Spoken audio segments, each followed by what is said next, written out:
firm believer in objective truth. And if there's anything objectively true, it is that the NBA playoffs have not let us down this year. And we're going to talk about it. But first, I want to give a huge shout out to the sponsor of this video, The Ridge. I've been using Ridge wallets for like the last 4 or 5 years, and they've also been sponsoring videos on my channel for the last 4 or 5 years. So they're not new, they're not foreign to you guys. But the things that you guys might not know is that people in my daily life who know me personally know that I love Ridge wallets. Not just wallets though, all the products. I wear Ridge hats. I have a Ridge book bag that I have taken camping, hiking in Colorado in the Rockies, hiking in the Smoky Mountains, and it still looks brand new. I have a travel bag that I keep all of my recording stuff in. Received it maybe 4 or 5 years ago. It's still brand spanking new. Every single product that I own from the Ridge is perfect. No joke, no lie. They just make great products that I use every single day. This right here is what I believe to be the most beautiful wallet that I've ever laid eyes on. It is the 24 karat gold Ridge wallet with the money strap. The Ridge keeps their wallets simple, concise, and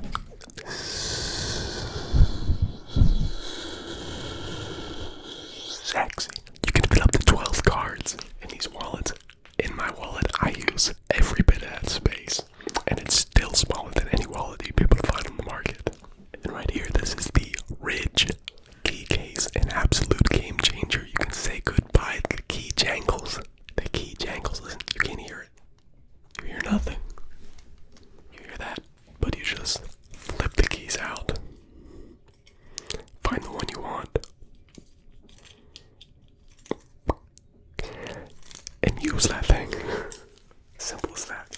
But hey, it's that time of the year. Father's Day is rolling around, and gift giving does not need to be complicated. Y'all know that I just recently became a father. I would absolutely love a gift from the Ridge.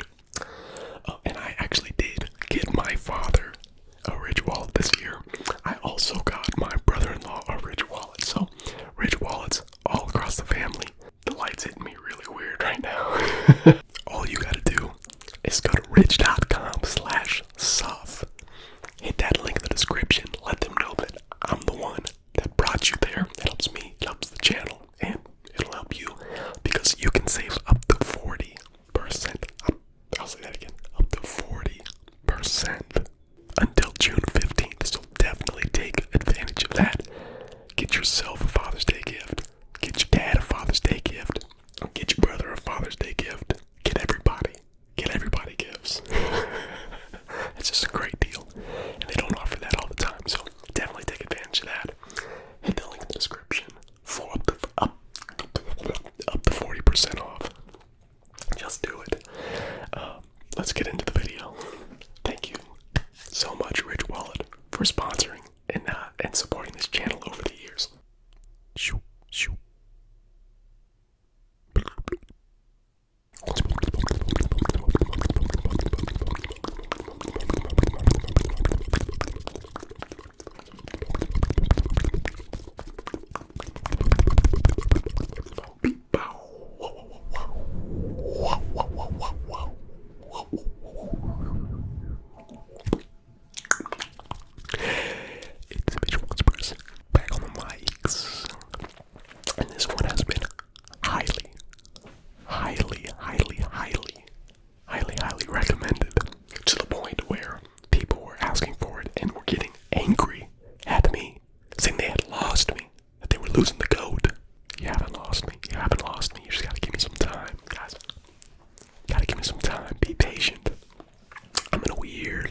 it's gonna be good. I promise you.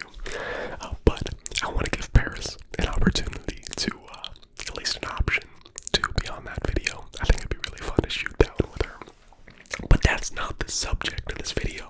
The subject of this video is how good the NBA playoffs have been. They have been so good, so exciting, so many stories, so unpredictable. And we're going to talk about it. And I would say probably the biggest storyline of the entire playoffs have been probably the Mavs. Luka dominating, Kyrie finding his mind. Kyrie has found his mind. He lost it for years. He lost it from like 2017. Somehow was able to put it all together for one season. And you see what happens when Kyrie puts his brain together for a season. He ends up in the NBA Finals. Is there a better Robin in the NBA than Kyrie Irving when he's on? And one of the reasons I say that is just because Kyrie was my favorite player from the time that he entered the NBA to the time that he left the Cavs. Absolute favorite player. Exhilarating, explosive, just the ability to slice open any defense and finish around the rim. And I find guys that are small that are able to finish around the rim with that much touch and creativity, like watching Kyrie is a true art. It's a true art to watch Kyrie. It's a blessing to be able to watch Kyrie Irving play basketball. It's just so unique. There's nothing like it, and it's so much fun to watch him when he's on, and he's committed. And then you also have another guy who is just dominating the NBA. The Europeans are dominating the NBA. They figured it out. They figured us out. Jokic. If Jokic was Luka Doncic's size, they'd be the same player. They'd be the same guy. They'd be the same player. Not the same guy. They definitely have different demeanors. But, man, it's just been so much fun to watch them play.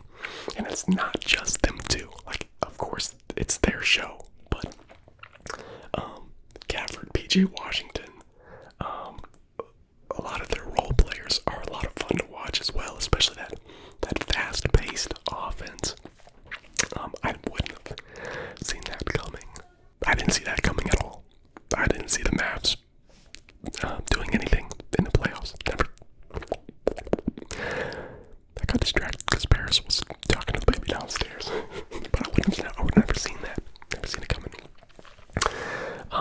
And then I'd say another great storyline that we have this year was the Timberwolves. Who would have thought that the Timberwolves would beat the Nuggets? And what a series. That was such an amazing series. When the series started, we were thinking Nuggets blowout. And then all of a sudden, Timberwolves take a 2-0 lead. And then here comes the Nuggets. Back and forth into a game 7 where Anthony Edwards and the Minnesota Timberwolves put it all together and knocked it out. The Nuggets, who I believed were the best team in the NBA. And honestly, I still think that they're probably the best team in the NBA. It was just a really bad matchup. Now, I know that sounds like bad because they lost the series, but that happens sometimes. And matchups happen, but Jokic still dominated. Man, it was just so fun to watch. But what I did find interesting, and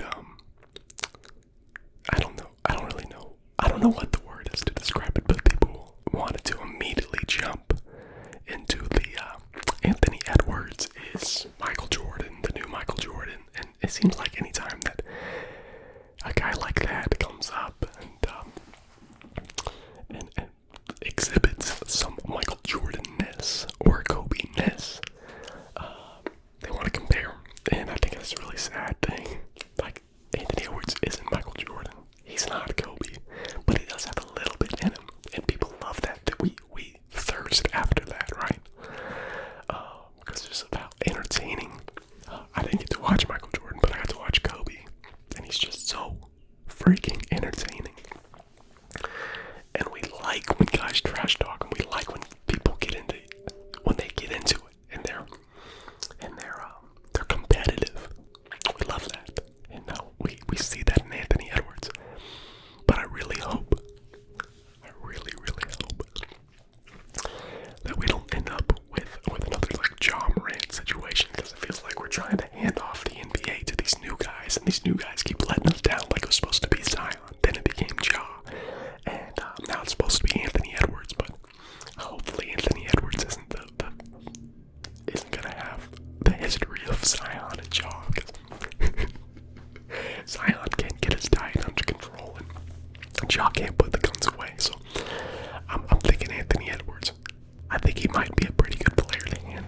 hand the NBA off to her in a few years.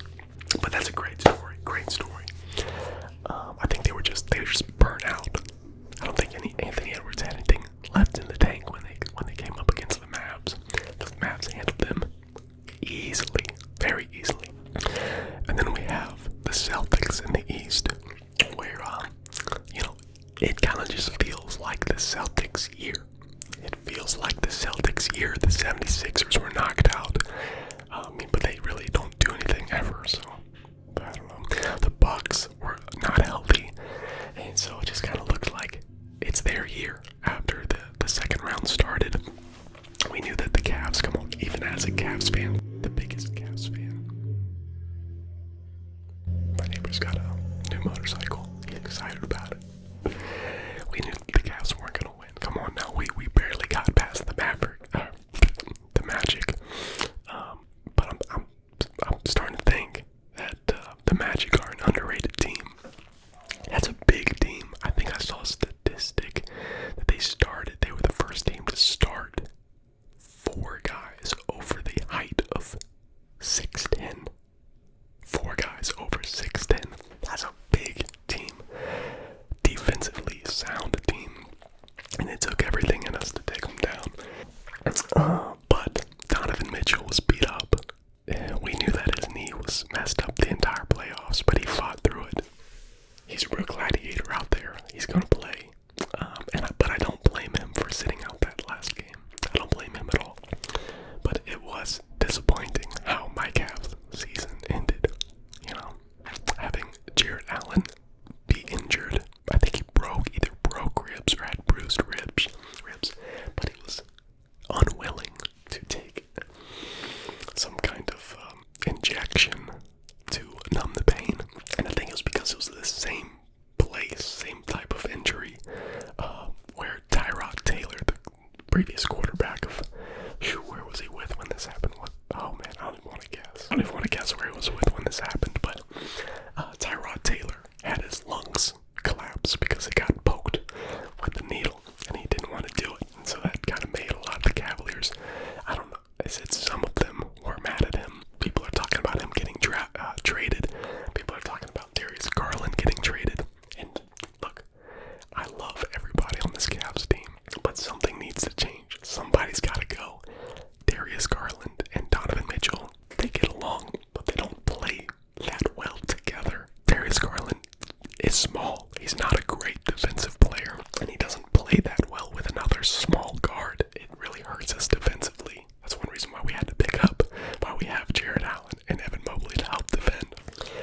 But as a primary scorer, I don't think Darius Garland will ever be that. I don't think he'll ever be a secondary scorer either. The main reason why I say that is that he doesn't get to the free throw line. In the modern NBA, you have to get to the free throw line if you're going to be a primary or a secondary scorer. And I checked his stats before I did this video. Averages, I think it was 3 free throws per game. 3. 1, 2, 3. 1, 2, 3. He averages 3 free throws per game. And that's not going to cut it for what we need. But I love him. I love watching him. He's exciting. He's a facilitator. He's a great playmaker. And he's a great teammate. But he might be a great trade asset if Donovan Mitchell wants to re-sign. And maybe we rebuild around Evan Mobley and Donovan Mitchell. Trade Allen. Trade Darius Garland. And then we see what we can get out of them. I don't know. But it is disappointing that we didn't get to have all our firepower out there. See what we can do against the Celtics so that we can know what we want to do in the offseason. But we don't get that. And so we fired JB Bickerstaff, which I think was great. I don't know. I could have gone either way. I didn't like what he was doing against the Magic.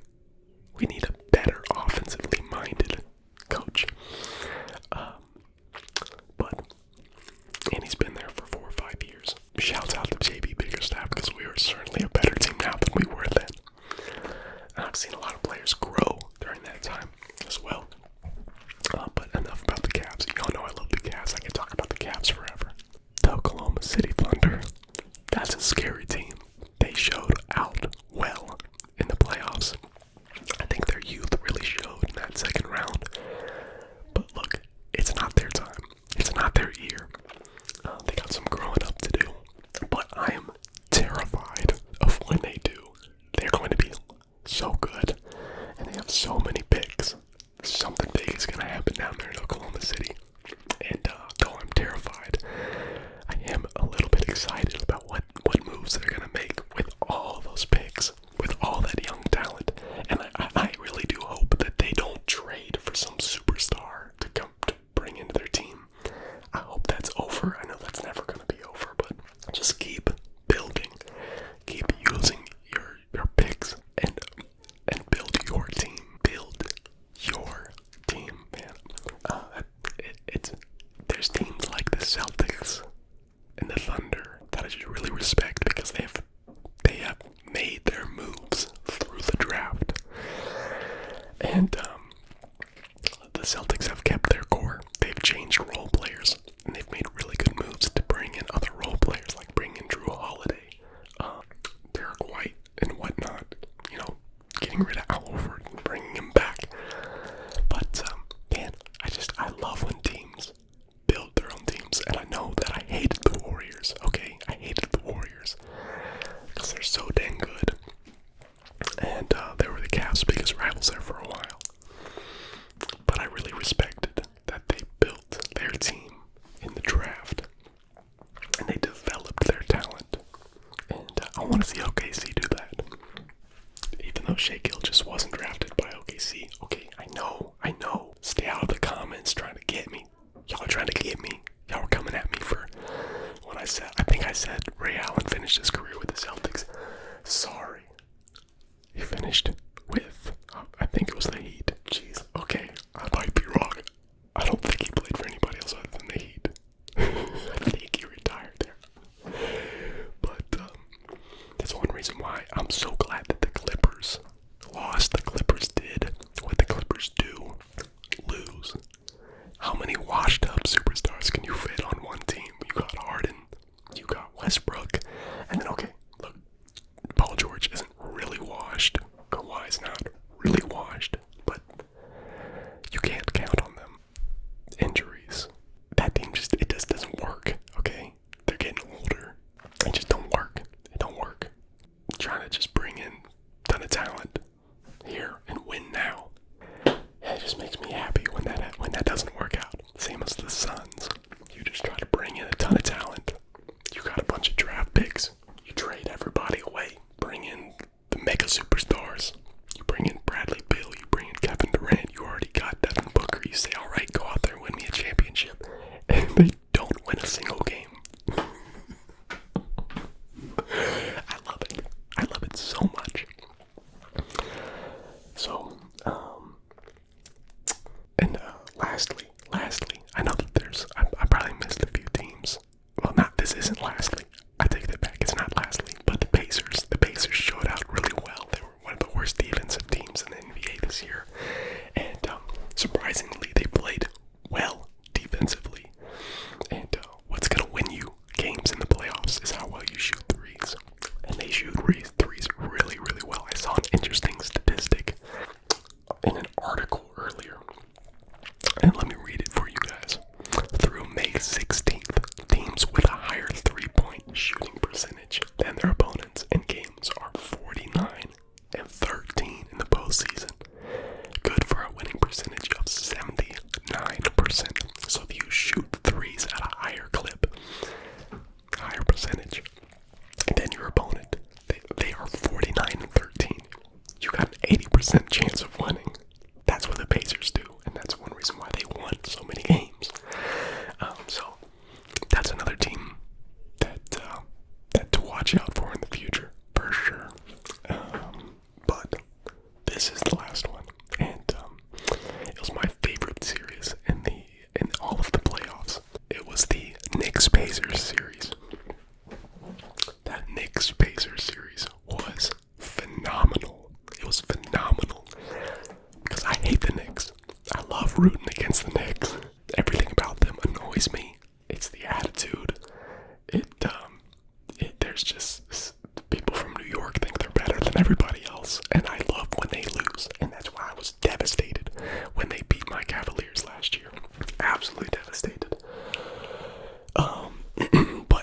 also mad. I'm also butthurt that Jalen Brunson is the real deal. That he is a bulldog. He deserves all the credit in the world because he's a boss, and he really shouldn't be. It feels like he shouldn't be that good, but he is. And Dante DiVincenzo, who saw that come, being the second best team on the squad for the playoff run. But it is sad again that they lost without all their firepower. Brunson ended up getting injured, and also you didn't have who's the oh my gosh, I'm blanking on his name, but he's the big man for the Knicks, and I'm gonna get so much flack for not being able to remember his name. He was injured all their playoffs, so I like when people get beat at full strength. That's what we all want to see. We all want to see good basketball played at full strength. So the name of the game is, can you stay healthy? And right now we got two healthy teams, the Celtics and the Mavs. And I think it's the Celtics years, guys. I'm notoriously a Jason Tatum hater. I'm a big Jason Brown fan. I think Jason Brown gets slept on. He's the best number 2 in the league outside of Kyrie Irving. Jeez, that's a big statement. I want to take that one back. He's up there as one of the best number 2s. I would say he's almost up there with Jason Tatum. I think he's the most important player for the Boston Celtics. But what might put the Celtics in a position to blow the Mavs out is Kristaps Porzingis coming back from injury. That's going to be dangerous if he plays well. If he plays even like a fraction of how well he can play, this could be a very lopsided NBA Finals. And I'm definitely taking the Celtics in this series. I'm going to say 4-2. 4-2 Celtics. Mavs going to sneak 2 games out. Because down the line, I think the Mavs are the better closer. I think Luka and Kyrie are better closers than both Jason Tatum and Jalen Brown, but it'll be close. That'll do it for this video. I hope you all enjoyed.